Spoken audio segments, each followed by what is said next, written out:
মধ্যে বেলালকে হাত বাঁধছে, পাও বাঁধছে, বন্দিয়া বেলালকে এই যে মাথার মধ্যে রশি লাগাইছে, গলার মধ্যে লাগাইয়া লাগাইয়া বালু পাথরের মধ্যে দিয়ে টানে। যুবক ছেলেদেরকে দিছে বেলালকে এরকম লাগাইয়া তোমরা টানতে থাকো, টানতে থাকো।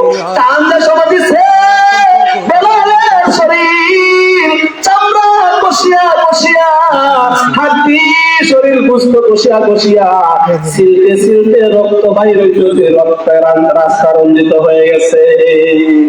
এমন শাস্তি দিছে হযরত বেলালের বুকের উপর একটা পাথর, এত ওজন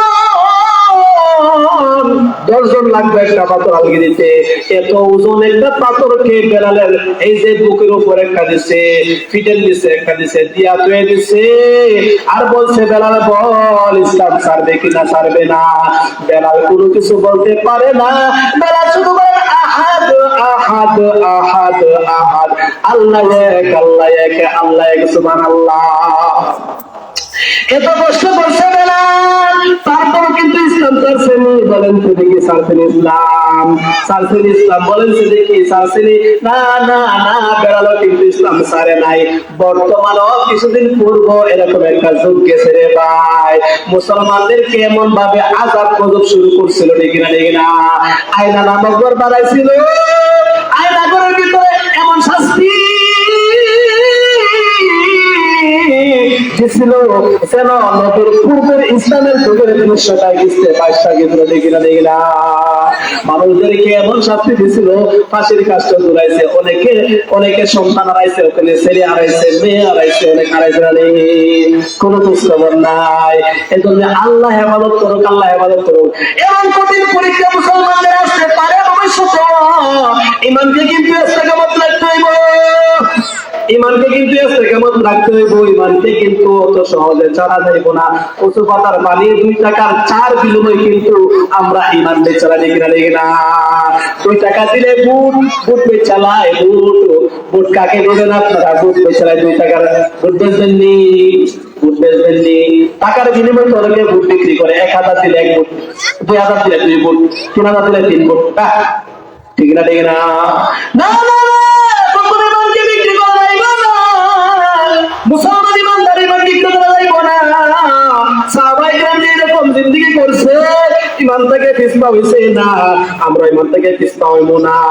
ঠিক সেরকম ভাবে সাহাবায়ে কেরামের জিন্দেগি আমাদেরকে করতে হইব।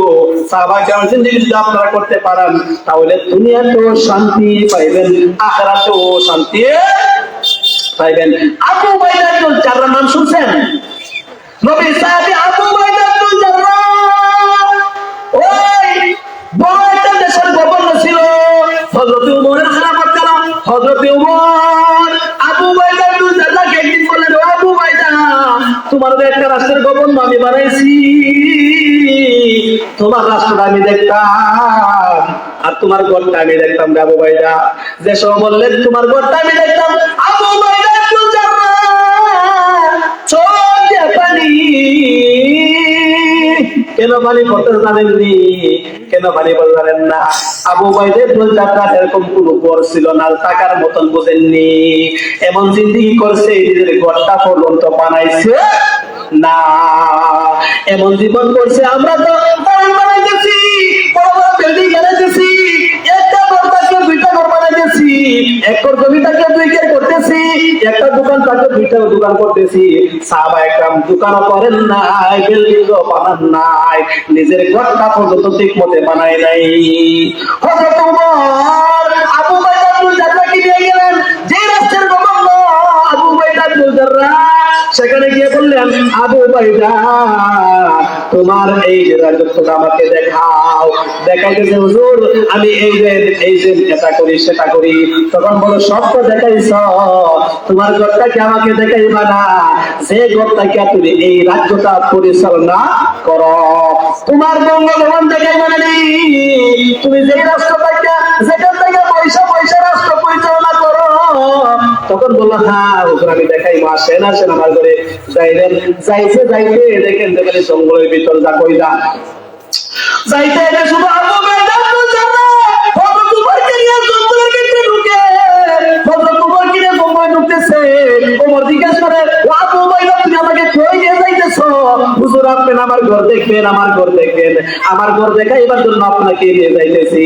যাইতে যাইতে যাইতে যাইতে এমন জায়গার মধ্যে গেলেন যেখানে গিয়ে দেখেন যে এমন একটা দেরি ঘর, ছোট মোটো একটা ঘর, দুইজনের কোনো জায়গা নাই, একজন বসতে পারবো। এই যে খেজুর পাতা ছিলেননি, খেজুর পাতা দিয়ে সামনে দিয়ে একটা আবু বাইদা দুজনে বানাইছে, দুইজন বসার জায়গা নাই।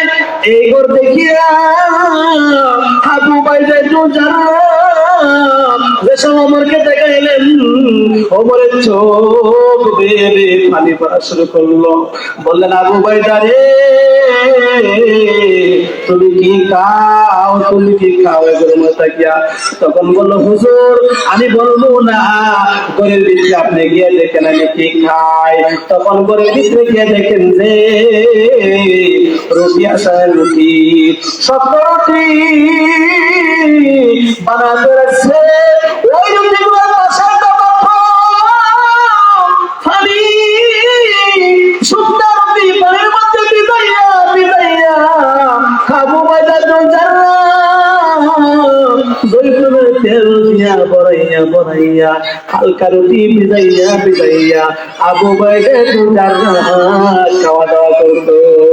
আল্লাহু আকবার। ইয়া মুস্তাদিকিয়া হযরত ওমর কান্না শুরু করলো। বলে, আবু বাইদা তুমি কোন জায়গায় বসিয়া তুমি রাষ্ট্র পরিচালনা করে নামাজ পড়ো রে? বললো, হুজুর আমার কোন রাষ্ট্রীয় গাজী নাই, এই যে আমার একটা জায়নামাজ আছে, নেন এই জায়নামাজটা দেখাইলেন, এখানে বসে আমি রাষ্ট্র পরিচালনা করি, এটার মধ্যে বসে আমি নামাজ পড়ি। জায়নামাজটা দেখলো যে একটা দুইটা নয়, 5-6টা তালি লাগাই সিঁড়ি করা যায় না। আল্লাহু আকবার। হযরত ওমর এগুলো দেখিয়ে জালজাল করিয়া কান্না শুরু করে দিল। আমারে বলল, আবু বাইদা খেয়ে আবু বাইদা আসো। বুকের সঙ্গে লাগাইলো তোমার, আবু বাইদাকে লাগাই বললো, ও আবু বাইদা আমি তো আল্লাহর কাছে তোরা কে যাইবো, আমি ওমর তো আল্লাহর কাছে তোরা যাইবো, তুমি এমন জীবন করতেছো, আমি ওমরের চাইতে তোমার মর্তবা আল্লাহর কাছে বেশি। সুবহানাল্লাহ। জিন্দেগি মে বন্দেগি তো করবি। আমরা কেমন জীবন করি রে ভাই, কেমন জীবন করি, সুখের জীবন করতেছি, কিন্তু খবর নাই সাহাবায়ে কেরাম কেমন জীবন করছে। নাই খাবারের কোনো খবর, নাই ঘরের কোনো খবর। সাহাবায়ে কেরাম জীবন করছে, আমাদেরকে এমন জীবন করতে হইব। আমরা শুধু করে সংসার সংসার, গরু গরু, ছাগল ছাগল, ঘর ঘর, বাড়ি বাড়ি করতে করতে আমরা কিন্তু আমার নিজের সময় ব্যয় করতেছি, নামাজ নাই, রোজা নাই, এরকম ভাবে আমাদের জিন্দেগি কাটাইতে কিনা দেখি না।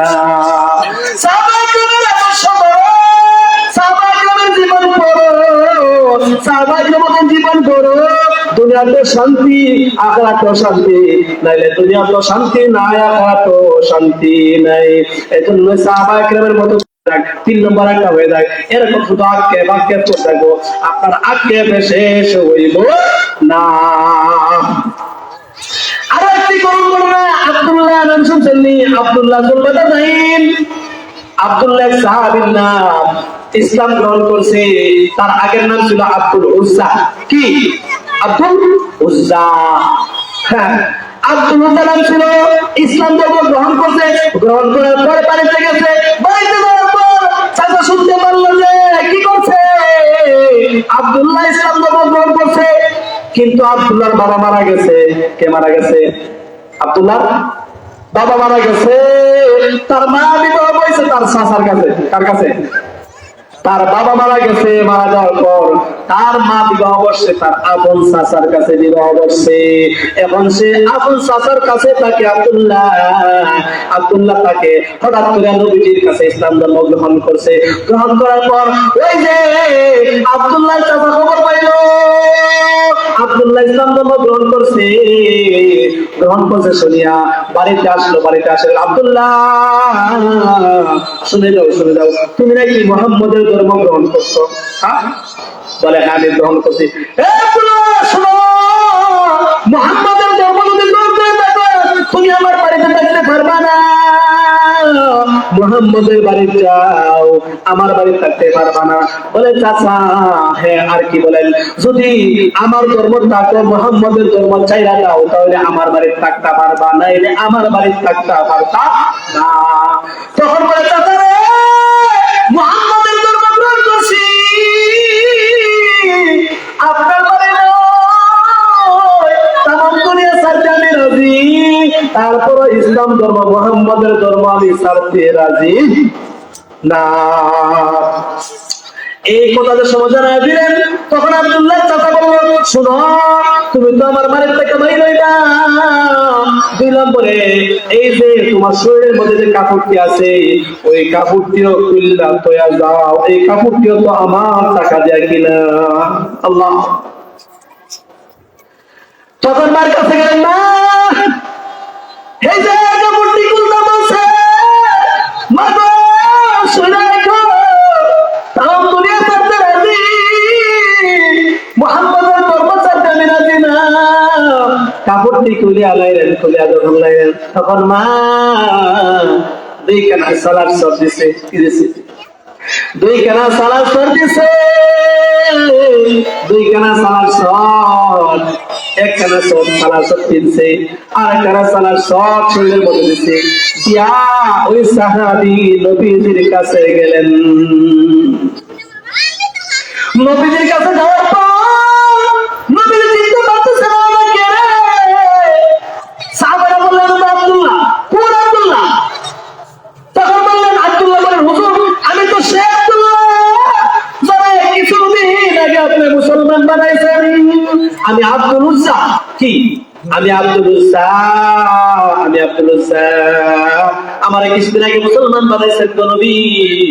মুসলমান হওয়ার কারণে গো নবী আমার চাচা, আমার বাবা তো নাই, আমার মা তো আমার চাচার কাছে দিবা বসে। আমার বাবা যদি থাকতো তাহলে আমার একটা খাবার এমনি কাপড় চুপড় খুলিয়া রেন্টা করে আমাকে বাইরে করে দিত না। আব্দুল্লাহ রে, তোমার অবস্থা হয়েছে, তুমি এত ধনী বাবার ছেলে আসলাম, সকালে যে জোর কাপড় পিনতা বিকালে পিনতা না, একদিন যেটা পিনতা 2 নম্বর দিন পিনতা না, নতুন কাপড় পরতা। ওই আব্দুল্লাহর মুখে অবস্থা হইল ইসলাম ধর্মের কারণে। আব্দুল্লাহ যাও, তোমার বাবা না থাকতে পারে, তোমার চাচাও তোমাকে জায়গা না দিতে পারে। আব্দুল্লাহ রে, বাকি জিন্দেগি জন্য আব্দুল্লাহ তুমি আমি নবীর কাছে মসজিদে নববীতে থাকবা। আব্দুল্লাহ আমার কোনো টেনশন নাই, এমন বাড়ি চাই রাইছি, এমন আত্মীয় সমাজ চাই রাইছি যে বাড়ির চাইতে নবীজির বাড়ি বালা, যে আত্মীয় স্বজনের চাইতে নবীজি আমার সবচেয়ে বড় আত্মীয়। কিনা দেখি না? আব্দুল্লাহ কিছুদিন পর 100 করে নবীজি রানা হয়েছে ইসলাম বিজয়ের জন্য। রাস্তার মধ্যে গেছে, আব্দুল্লাহ শরীরের মধ্যে অসুস্থ হয়ে গেছে। অসুস্থ হওয়ার পর ঘটনাক্রমে এমন অসুস্থ হয়েছে, সাহাবীরা আব্দুল্লাহকে না নবীজির কুলে দিছে। আব্দুল্লাহর মাথাটা নবীজির উরাতের মধ্যে দিছে। আব্দুল্লাহ নবীজির পাহাড় তাকারে চাইছে, সায়া দেখতাছে নয়ন বইরা এমন অসুস্থ, সায়া দেখতাছে। কিছু সময় যাইতে না যাইতে আব্দুল্লাহ দুনিয়া ছাড়িয়ে চলে গেলেন। দুনিয়া ছাড়িয়ে চলে যাওয়ার পর সাহাবাকে নবী বললেন, সাহাবীরা শুনো, আব্দুল্লাহকে গোসল করাও, আব্দুল্লাহর বুরবুদ কবরস্থান করো। আব্দুল্লাহকে দোয়ারের মধ্যে বিশ্ব নবীজি নিজের হাতে শরীক হইলেন। আব্দুল্লাহকে নবীজি সাহাবায়ে কেরামকে বলল, সাহাবীরা আব্দুল্লাহ লাশটা দেও, নবীজি নিজে কবরে ভিতরে নামলেন। আল্লাহু আকবার। নবীজি আব্দুল্লাহ লাশটা নবীজি নিজে কবরে ভিতরে নামলেন। আচ্ছা বলেন যে দেখি, হযরত ওমর, হযরত আবু বকর, সাহাবায়ে কেরাম, ওসমান, আলী সবাই ছায়া ছায়া জার জার করে কাঁদতে আছে। হায়রে, আজকে আব্দুল্লাহ এমন একজন ব্যক্তি নবীজি নিজে কবরে নামাইতেছে। আব্দুল্লাহ লাশ নবীজি নিজে হাতে নামাইতেছে। আবু বকর জার জার করে কাঁদতেছে, ওমর জার জার করে কাঁদতেছে, আলী কাঁদতেছে, ওসমান কাঁদতেছে। কবরস্থানের মধ্যে কান্নার রুল ছড়িয়ে গেল রে। তারা আফসোস করতেছে, আজকে আব্দুল্লাহ লাশটা না হয়ে যদি আমি আবু বকরের লাশটা হইতো। ওমর বলতেছে আব্দুল্লাহ লাশ না হয়ে যদি আমি ওমরের লাশ হইতো। আলী বলতেছে আব্দুল্লাহ লাশ না হয়ে আজকে আমি আলীর লাশ হইতো। উসমান বলতেছে আজকে আব্দুল্লাহ লাশ না হয়ে যদি আমি উসমানের লাশটা হইতো। কত বাক্য বলাছে, সব সাহাবীরা কাঁদতেছে। বিশ্ব নবীজি কবরে নামছে, নাইমা নিজের হাতে লাশটা ধরছে, দইরা নিজের হাতে কবরে শোয়াইছে। বলেন সুবহানাল্লাহ। এই লাশটা সর্বপ্রথম নবীজি দোয়া করতেছে, আল্লাহু আকবার। নবীজি দোয়া করতেছে, আমি আমার আব্দুল্লাহর প্রতি রাজি। আমি নবী আব্দুল্লাহর প্রতি রাজি। আল্লাহ সে বাড়ি ছাড়লো, ঘর ছাড়লো, মা ছাড়লো, চাচা ছাড়লো, ইসলামের জন্য সব ত্যাগ করলো। ত্যাগ করে আমি নবীর কাছে আসলো। আজকে সে ইন্তেকাল হয়েছে। আল্লাহ গো মালিক, আমি আব্দুল্লাহর প্রতি রাজি। তুমি মালিক আব্দুল্লাহর প্রতি রাজি থাকি। আল্লাহু আকবার। সাহাবারা আল্লাহর রূহ পড়ে গেল, হাওয়া পড়ে কাঁদছে। আইরে নবী কত সুন্দর দোয়া করছে। এই দোয়া যদি আমরা পাইতাম, এই দোয়া যদি আমরা পাইতাম, ও মুসলমান ইমানদার, ইসলামের জন্য সাহাবায়ে কেরাম বাড়ি ছাড়ছে, ঘর ছাড়ছে, সম্পত্তি ছাড়ছে। আপনি ইসলামের জন্য কি ছাড়ছেন? কিছুই তো ছাড়ছেন না। অনেকে অনেক কিছু ছাড়ছে, ছাড়ছে জানি। আপনি আরে সাধারণ নামাজের জন্য আপনার কামটা বড়, আপনার ক্ষেত মিলাইতেছেন, ধান কাটতেছেন, আপনার ধান কাটা বড় না, আল্লাহর হুকুম বড়। আপনি ধান কাটা ছাড়তে পারেন না, আপনার দোকানদারে ছাড়তে পারেন না নামাজের জন্য। আরে সবাই নিজের জীবন দিয়ে দিছে সব একদিকে, আর আল্লাহর হুকুম আরেকদিকে। আপনি বাড়ি ছাড়তে পারেন না, ঘর ছাড়তে পারেন না, আল্লাহর হুকুম নামাজ পড়তে পারেন না। আপনি কি মহব্বত ইসলামের জন্য! আর সাহাবায়ে কেরামের কি মহব্বত দেখছেননি? মহব্বত তো আমল দিয়া দেখাইবে, মহব্বত তো মুখে মুখে দেখাইবার কোনো কিছু না। মহব্বত এক আজীব বিষয় है, या कुदरत की हकीकत है, न खाता है, न जीता है, न पीता है। ठीक ना देखना, मोहब्बत एक अजीब शय है, या कुदरत की हकीकत है, जहाँ बारिश बरसती है वहाँ बिजली कड़कती है। मोहब्बत एक अजीब जिनिस, मोहब्बत एक आश्चर्य जिनिस, मोहब्बत एक तो मोहब्बत, मोहब्बत ना থাকলে আপনি কোনো কিছু করতে পারবেন না। আচ্ছা বলেন তো দেখি, রাসূলকে আপনি মহব্বত করবেন না কেন? রাসূলের মধ্যে কি এমন কোনো কোয়ালিটি বা গুণ এমন আছে যে রাসূলের মধ্যে এটা নাই, এটাকে আমি ভালো পাই না? রাসূলের মধ্যে কি এমন গুণ আছে যে এই গুণটা নাই, এমন আমি পাই না? আরে তানজিমুল আশতার, মিশকাতের শরাহ, দর্শে মিশকাত, দুইটা সরঞ্জাম বলছি। এই যে হাদিস বললাম আনাস থেকে বর্ণিত, এই দুই হাদিসের ব্যাখ্যার মধ্যে লেখেন নবীজিকে মুহাব্বত করতে না কেমনে? আরে একজন মানুষের যে যে গুণ আছে, এক নম্বর গুণ, মানুষ সুন্দর হলে মানুষকে ভালোবাসে। কে? মানুষ সুন্দর হইলে মানুষকে পাগল না, সুন্দর বেদির লেগে তো পাগল। আমার ছেলেরে বিয়া করে পাগল না, ঠিক না? আরে মোহাব্বত তো মানুষ একেই করে, যদি সুন্দর হইতে হলে মোহাব্বত করে, ঠিক না? একজন মানুষ যদি সুন্দর হয় তাহলে মানুষকে মহাব্বত করে, মহাব্বত এমনি চলে যায়। রাসূল কেমন সুন্দর ছিলেন, রাসূল কেমন সুন্দর ছিলেন জানেননি? রাসূলকে যে ভালোবাসবেন না কোন দিক দিয়ে রাসূলের কিন্তু কমতি নাই। এক নম্বর সুন্দর ছিলেন, দুনিয়ার মধ্যে যত সুন্দর আছে তামাম সুন্দর, নবী থেকে নিয়া আদম থেকে নিয়া পৃথিবীর সৃষ্টি থেকে নিয়া শেষ পর্যন্ত যত যুগ আছে আখের পর্যন্ত আল্লাহ যত মানুষ বানাইছে, যত নবী বানাইছে, যিনি ইনসান বানাইছে, সব সুন্দরকে যদি এক পাল্লায় রাখা হয় আর নবীর সৌন্দর্যকে যদি আরেক পাল্লায় রাখা হয়, তামাম জগতের সৌন্দর্য একবারে ভাগ পাওয়া বিলীন হয়ে যাবে, কোনো সৌন্দর্য সমান হইবে না। وأجمل منك لم تلقت عيني وأحسن منك لم تلد النساء خلقت مبرأ من كل عيب كأنك قد خلقت كما تشاء হাসান ইবনে সাবিত বলেন, রাসূল এমন সুন্দর ছিলেন, রাসূল এমন সুন্দর ছিলেন পৃথিবীর সৃষ্টি থেকে নিয়ে কিয়ামত পর্যন্ত এমন কোনো মা নাই যে রাসূলের মতন সৌন্দর্য ব্যক্তিরে রাসূল জন্ম দিয়েছে, মানুষ জন্ম দিয়েছে, এমন সৌন্দর্য ছিলেন।